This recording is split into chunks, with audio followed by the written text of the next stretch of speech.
Elon's a complete tool. Emmer pimp slaps Gary Gensler. XRP above 50 with more signs of positive action to come. Deaton out there taking guesses, but hey, he's in the news. We're gonna have some fun these next few days as we lead into CPI data, so look for me to bring the entertainment along with the news. Bitcoin sitting at 28,054. ETH 1870. Gonna be keeping an eye on ETH, trying to hit that 1900 mark. Very crucial for ETH. XRP, like I said, 11 days with an asterisk. I'll get to the asterisk. 51 cents, up 0.81 now, last 24. XLM not at that crucial point of 11, but we are still above 10 cents. That's huge. Now, the 10 cents to 20 cents double pop rally, obviously we're not going to mimic the path that we saw several years ago. Tom Emmer bitch slapping Gary Gensler. Tom Emmer calls out Gensler for his approach to crypto regulation. We've seen Tom Emmer before on those live streams. By the way, make sure you subscribe because we got a live stream for CPI data coming out in a few days. Make sure you join us for that. You guys know what to do. In a recent interview, Tom Emmer severely bashed Gary Gensler, chairman SEC, for his approach to crypto regulation. He went even on to label him as a bad faith regulator. Now, whoa, before you out there like, yo, Klaus, why didn't you bleep that phrase out? I know, bad faith regulator, seriously. Bad faith is a phrase used to describe intent to deceive, and in this context, the lawmaker is pointing out the regulator's behavior of denying a claim without a given reason. That's actually a big call out. So calling him a bad faith regulator, that's taking a specific jab at the chair of the SEC. Big stuff here. Let's keep it on going.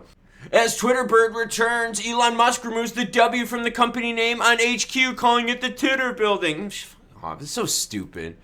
So dumb. All right, let's get into real crypto stuff that matters. All right, crypto takes center stage in Turkey amid economic uncertainty. All right, Turkey's dealing with some inflation. Do you guys know any other countries out there that are dealing with inflation?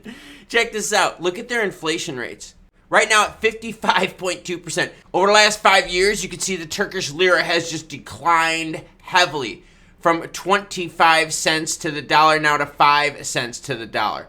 2022 Global Crypto Adoption Index, right? Got them listed right here. The whole point of this story is this. In a bid to salvage the remaining assets, Turks from various backgrounds are flocking to the crypto community, with the younger investors taking a particular interest. Conversely, older generations gravitate towards traditional assets like gold and US dollars. So one of the things we could start seeing here, if this is truly a generational thing, where the oldies out there are doing gold and silver, and I don't believe that fully. Now, do I believe the oldies aren't as big into crypto as the younger ones are? Of course I do. But I know a lot of you out there stack gold and silver. Comment down below if you do. I do. But the idea, though, is that if you have more of this older generation start rotating out, and I'm saying that politely, start rotating out of the markets, and the younger generation starts, becoming more of a bigger portion of the pool, yeah, more crypto adoption right there. But more importantly, look, you have a country's value, right, their lira, that is just declining heavily over the last 5 years. It's been going on a lot longer than that. This is just the last 5 years. But real heavy decline, 78.8%. Crypto as an opportunity for people to save themselves for wealth. There is a definite use case to use crypto to fight inflation when it comes to your country. All right, let's get into Canadian news. Where's my Canadian fans out there? I know I got a bunch of them. DYDX sends shockwaves through Canadian traders with its new announcement. And as always, any article you see in this video will be linked in the description below. Nope, not like all those other fuck channels out there that promise you stuff and then don't even give you the deets. Here we go. Cryptocurrency derivatives exchange DYDX has announced its exit from the Canadian market through a gradual process that restricts users in Canada from accessing the service over the next 7 days. In a blog post shared on April 7th, the exchange revealed how they would be winding down. Listen to this. On April 14th, the exchange will transition all Canadian users to a close-only model, allowing them to withdraw funds but not engage in further transactions. Why did they leave? DYDX blames regulatory issues for its closure. The decision by DYDX to leave the Canadian market was caused by additional regulations passed down by the Canadian Securities Administrators. Just like Gary Gensler in the United States, Canada's got their own Gary Gensler. I'll try to figure out who it is. which increased registration requirements for crypto exchanges in the country. Among the rules mandated by the updated regulation include platforms being prohibited from permitting Canadian clients to enter into crypto contracts to buy and sell any crypto asset itself that is a security or a derivative.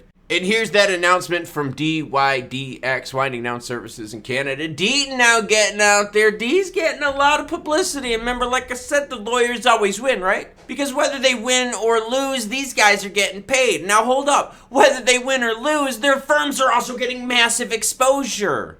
The people making money in crypto are selling the shovels, the picks and shovels, the axes. It's a gold reference. Deaton predicts new end date for Ripple SEC. Deaton says Judge Torres' ruling timeline shows Ripple SEC summary might come before May 6th. Basically what he's saying is Torres' tendencies.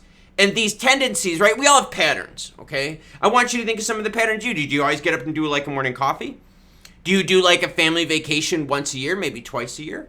Do you do a family reunion every year? Well, either way, we develop patterns. And over time, right, if we're in the same field, in the same lifestyle, in the same routine, those patterns become very concrete. Torres has patterns. Saying that basically when she does her Dober motions and she rules on them, that so many days later, usually 60, she does a ruling. That way it pushes out to May 6th. That's from the Dober motions. That's Dean. He's just taking a stab right now. Hey, he's in the news. He's growing his business. But he's also representing XRP holders, so you really can't be too mad at him.